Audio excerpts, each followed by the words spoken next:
Thank you so much for joining us for CBN NewsWatch. I'm Ephraim Graham. Ahead today, Justice Department bias against conservatives. Investigations begin in Washington as congressional Republicans want to know why conservatives have been targeted in the crosshairs of the FBI. And the Bureau executives keep saying, well, all the rotten apples, they're gone. But they still have not looked at the fundamental problem. Why does this keep happening? And we'll hear a warning from this former agent. It's not just conservatives. Liberals could also be targets in the future as well. As the death toll keeps climbing after the devastating earthquakes in Turkey and Syria, hope is fading for finding many people alive. Here at home, the growing support for school choice. It's a movement that's gaining support from members of both parties. More Democrats are beginning to support the idea, and I do think that that is the way of the future. You know, sort of the let 1,000 flowers bloom approach makes a lot of sense. And it's called Mommy Wine Culture, a marketing campaign aiming to convince young mothers they need alcohol to cope with the pressures of raising children. I think this messaging that is everywhere, it normalizes this behavior of drinking to survive parenthood.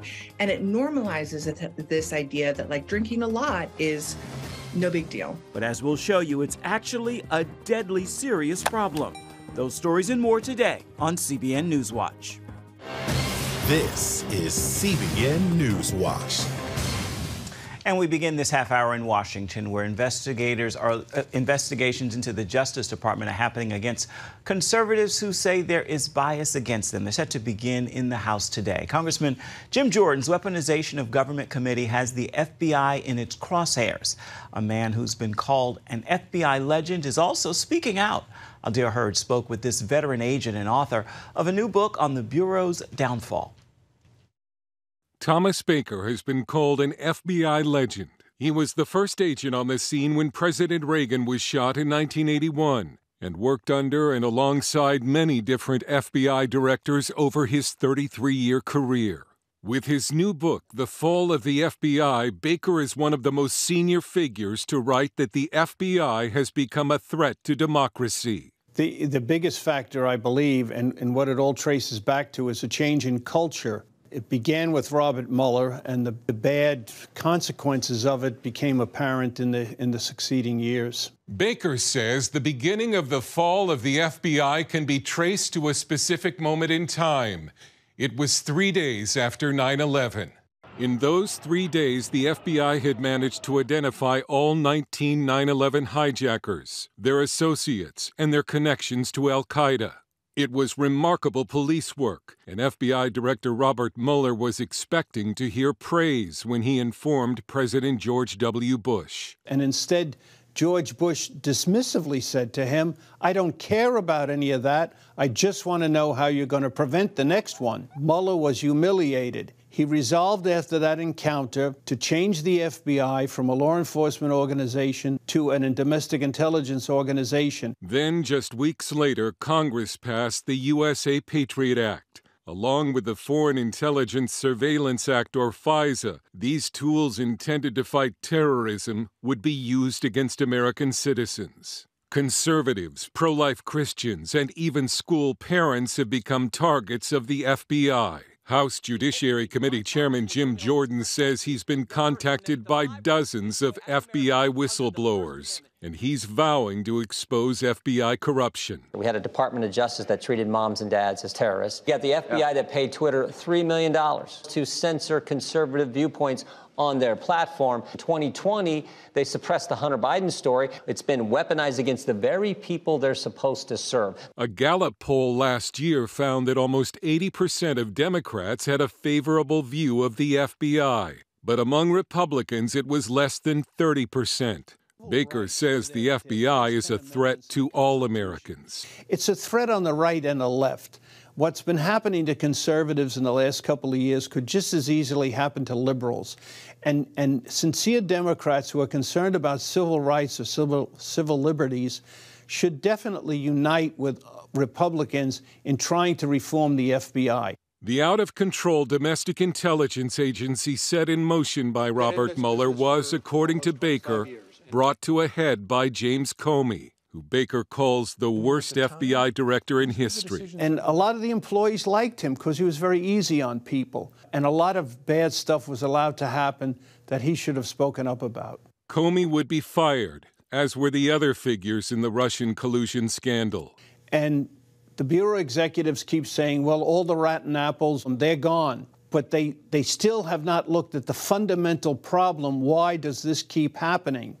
And what needs to happen is the culture needs to be changed. Baker says the FBI needs a serious shakeup, but he's not at all confident it will happen.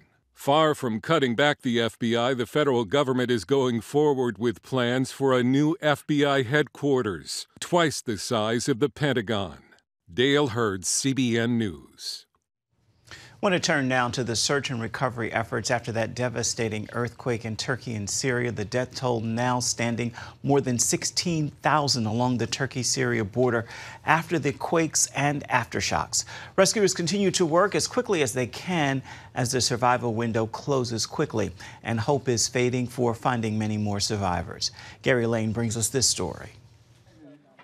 Time is running out to find survivors in the rubble of the earthquake in Turkey, now that the first critical 72 hours have passed. But there have still been some miracles. This little girl was found alive alongside her father, who, as they were loaded into an ambulance, whispered, "I love you all." And in the Turkish city of Malatya, a man was found alive who had been trapped under concrete for 65 hours. But the losses are staggering. Many victims were refugees who fled the civil war in Syria. Turkish and Syrian survivors in the Turkish city of Antakya were still waiting Wednesday for their loved ones to be rescued after their apartment buildings collapsed. They sat by a fire trying to keep warm. This woman said, "Our building has been destroyed for 3 days. There are many people under the rubble. I also have a mother and a brother under the rubble. Another is hoping for a miracle. My mother, father, and brother are under the rubble. I am waiting for them. There's been no sound from them for days." This man says they can hear the voices of victims, some of them children, still alive in the rubble. They're still waiting for rescue squads to come and help free them. This woman in Elbistan says, "3 people from my family are trapped under the rubble. One of them is here. We ran away." This drone footage shows the devastation in Syria. Some buildings have been completely destroyed, while others seem to show no damage at all. Some buildings in rebel-held areas of Syria were already weakened by repeated aerial attacks from Syrian and Russian warplanes during the civil war. The government says about 300,000 people have been left homeless by the quake, some forced to sleep in cars or tents in the sub-zero temperatures. Syria is receiving almost no international help, but aid organizations are trying to provide blood, clothes, and blankets. Turkish President Erdogan is under fire for his government's handling of the disaster. Touring the damage, Erdogan acknowledged shortcomings in emergency response efforts, which he blamed on bad weather and damage at a local airport. An Operation Blessing assessment team is on the ground. The ministry is preparing to distribute thousands of blankets and solar lanterns to those without homes, heat, or power. The final death tolls from Turkey and Syria will probably not be known for weeks because of the sheer amount of rubble. Gary Lane, CBN News. If you would like to help Operation Blessing's disaster relief efforts after this horrible tragedy, you can do so by calling 1-800-700-7000, or you can simply go to cbn.com or text OBDR to 7177. Or you can send that donation to Operation Blessing Disaster Relief Fund, CBN Center, Virginia Beach, Virginia 23463. Anything you're able to do, of course, is greatly needed and appreciated. Still to come, it's become one of the top issues in politics, school choice, and it's gaining popularity throughout the country, including with Democrats. We're going to look at why more politicians are starting to see the value of choice in education. We've got the story for you when we come back.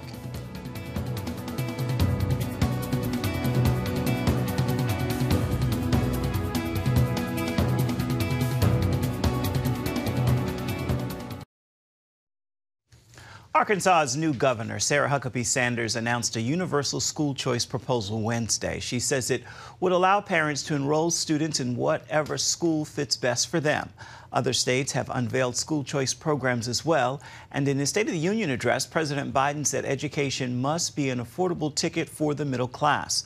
Although the president opposes for-profit charter schools and vouchers for low to middle income families, school choice programs are expanding in states across the nation. Appearing on this week's episode of The Global Lane, Young Voices commentator Elizabeth Matthews says more politicians are starting to see the value of choice in education. You know, I think that more Democrats are beginning to support the idea, and I do think that that is the way of the future. I think in communities where folks have been trying to get out of failing schools for generations now, like in my own city of Philadelphia, where there are many students on the wait lists for charter as well as private and parochial schools, our Democratic Governor Josh Shapiro did support school choice in his platform when he was running. So I do think that's the coming wave of the future, as more than, I believe, 2/3 of Democrats do now support school choice. How about vouchers? Are they on board with that? I think there's still opposition.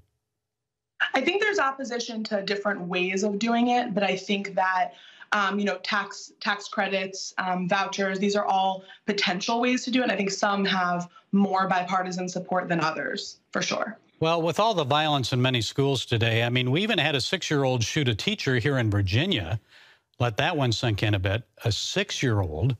Parents are now opting for private schools, but with household costs rising due to inflation, many find it unaffordable, Elizabeth. So what difference would vouchers make? Would it bring harm to the public educational system and cause a layoff of teachers? So I think that one of the issues we have to kind of look at it at a broader view, vouchers would give individual families part of the funds that are spent on public education already. In many of the school districts where folks are not pleased with the product that they're receiving in many cases, vouchers would give families a portion of what we're spending per student, which is pretty high in a lot of those cities, to spend on educational options of their own choice. So whether that means supports for homeschooling, or whether that means parochial school, or whether it means part of a private school tuition that can be raised in the rest through scholarships or in some other way, it would just give families that option. And I think that, sort of the let a thousand flowers bloom approach makes a lot of sense. Teachers might not be as needed in certain spaces, but those schools have been suffering disinvestment as well as misinvestment for so long that I think there would be other opportunities for teachers. I noticed that Sarah Huckabee Sanders mentioned that her plan for education, which I haven't had a chance to look at, I believe it came out today, but it would pay teachers more as well. So I think that there's a lot of options moving forward that would help everybody. Look, it's tough being a teacher today with all the violence and everything going on in the schools. I mean, our hat's off to them, right? At the end of this month, the U.S. Supreme Court is expected to hear arguments on the president's student loan debt forgiveness plan. So what do you expect is going to happen? What are you hearing about that? How important is that to students? Do you think the court's going to go against it? Thank you so much. That's a great question. I can't really predict exactly. It's a really complex issue. But what I would say is that it's super important that we reform the higher ed sector where I worked for so long. Costs have skyrocketed and students truly cannot afford the education. And we're also in a knowledge economy now where these degrees are the prerequisite for a lot of good jobs. And I think that fixing both of those things, both getting costs down and making the sector more competitive, as well as making sure that there are options for employment that don't require college degrees, are both super important going forward. Yeah, a lot of these trade schools may be the way to go for a lot of kids. Okay, Young Voices commentator Elizabeth Matthews. Thank you, Elizabeth, for setting us straight today. We appreciate it.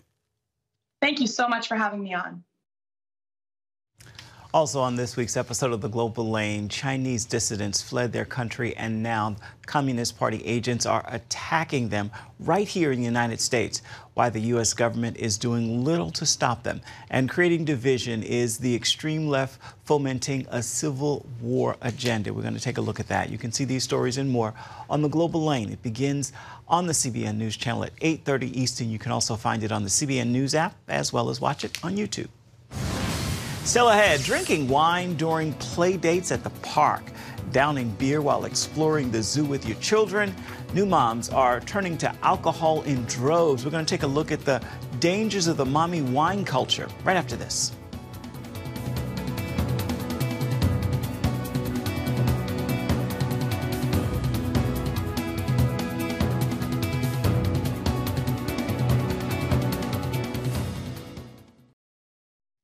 Mommy wine culture is the catchphrase of a marketing campaign targeting young mothers. It aims to convince them they need alcohol to cope with the pressures of raising their children. Social media memes make it sound like it's harmless and fun, but as CBN medical reporter Lori Johnson shows us, it is deadly serious. Wine gets better with age. I get better with wine. Okay, guilty. You girls know that's true. We do.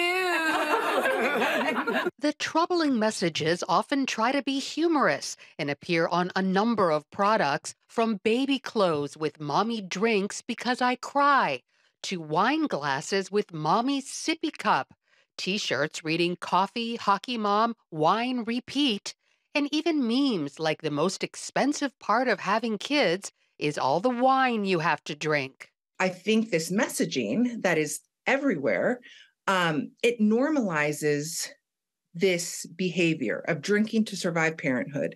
And it normalizes this idea that like drinking a lot is no big deal. As it turns out, the messaging sadly reflects reality. New moms turning to alcohol, like Kelly Manley, who did it to fit in with her peers at kids' birthday parties, soccer practice, you name it. People would show up to the park with little, discreet glasses of wine to have at, 4 p.m. on a play date at the park. You go to the zoo and for a small upcharge, you can buy a flight of beer, not just a beer, but a flight of beer to enjoy while you're pushing your kid around the zoo. And like other events these days, it's going digital, like the Moms Who Need Wine Facebook group. Alcohol has been sold as the ultimate way to decompress, to cope, and to bond with other women. And it's very dangerous. The alcohol industry has certainly played a part. Back in the 90s, it ushered in the so-called pinking of the market, making and advertising booze aimed specifically at women. Drink these sweetened, pre-sweetened, gorgeous, attractive pink drinks that will end you into drinking spirits, drinking pretty wine, drinking wine with names like, French Rabbit. And it worked. While historically men consumed the most alcohol, women are now catching up. In the last 15 years, the greatest increase in consumption has been among women in their 30s and 40s. However, because of biological differences, women absorb more alcohol and take longer to metabolize it than men. That means the same amount of alcohol typically damages the female body more than the man's.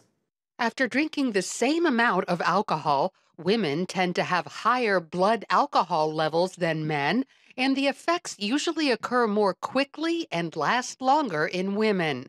Alcohol also makes women more susceptible than men to liver disease, heart disease, cancer, and cognitive decline. U.S. health officials recommend women should drink no more than 5 ounces of wine a day. Canadian health officials go further, saying only 2 5-ounce glasses per week. This is a women's health issue. It's, in fact, a big public health issue.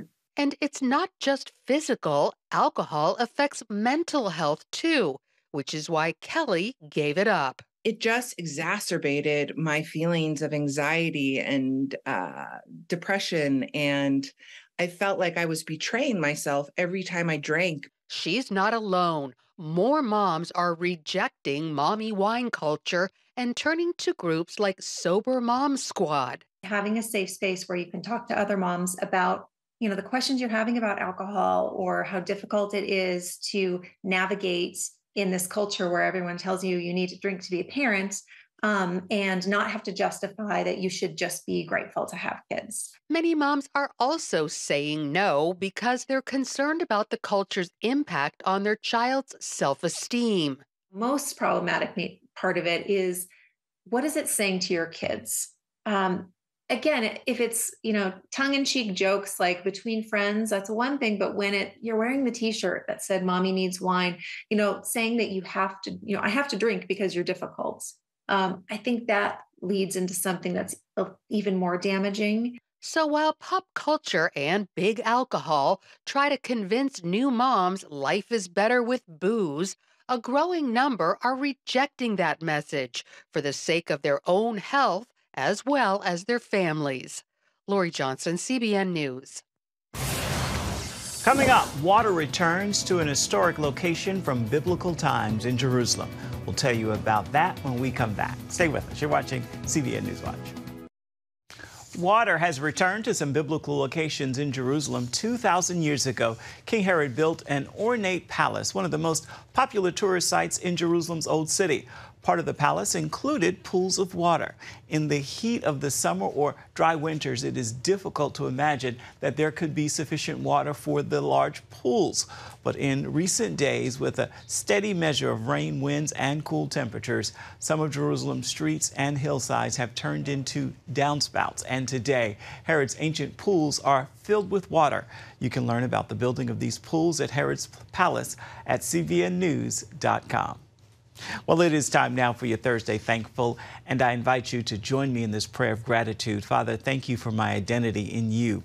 I know who I am yours, and you are mine. I am a child of God. I'm an heir, and that is a position that comes with both benefits and responsibilities. Thank you for both. Amen and amen. With that prayer, make this day, this Thursday, a thankful one filled with gratitude. That is going to do it for this edition of CBN NewsWatch. You can always find more of our news programs on the CBN News Channel. In fact, you can find them there at any time, as well as online, cbnnews.com. We'd love to know what you think about the stories you've seen here today. You can email us, newswatch@cbn.com. And of course, you can always reach out and touch us on Facebook, Twitter, and Instagram. We look forward to seeing you right back here, same time tomorrow. Goodbye and God bless.